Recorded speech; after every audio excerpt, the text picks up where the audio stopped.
All right, now that we've spent our time in the biblical world thinking through context, text, and the aims for the original audience, and then we've thought through how to relate what we read in the original world to our world today. Now we want to come all the way into our world, and we want to think about our world in terms of context, text, and aims from now me and my community. So just like it is was in the as we were reading the passage in the biblical world, as we thought about context, text, and aims.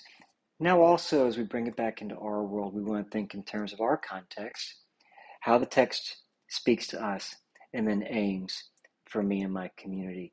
So let's think about context. So what context do I find myself in that would relate to this passage and in which I am called to apply this passage? Okay, so where do I find myself as I pick up this passage? Where do I find myself that this passage needs to speak to? So I think of Luke 7, and this is a painting in of this scene. Okay, so of all the different characters, you got all the crowd, of course. You got Jesus on the left. You got the woman at his feet.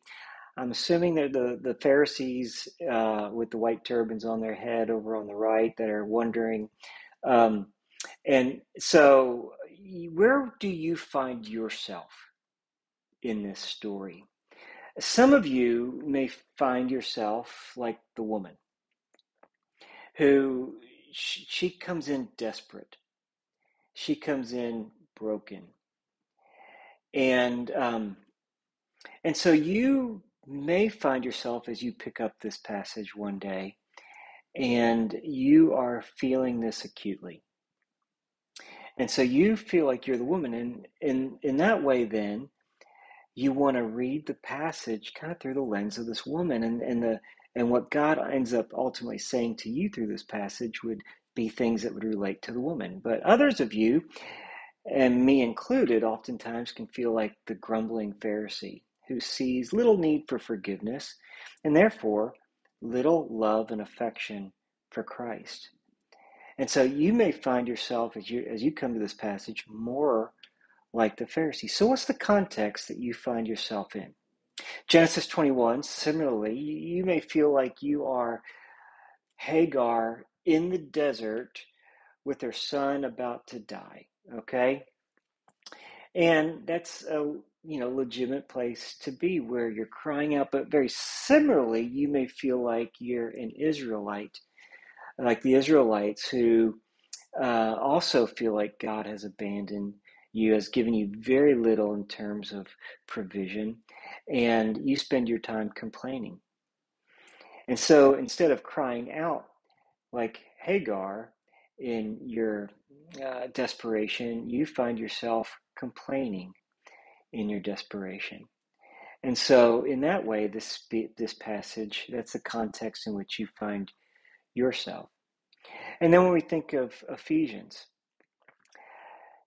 as I what's the context that I may find myself is I may need a fresh reminder of the gospel. The gospel maybe has become stale to me. Or I'm currently living as an orphan, or am I currently living as an orphan or as one seated with Christ? And so I could find myself in the context that I'm in, living more like an orphan rather than one seated with Christ. Or I might find myself regularly feeling like I need to earn God's favor, and that's the context that I'm in. I just kind of feel this continual, I feel like I'm needing to get into God's good graces or something. And so, what context do you find yourself in?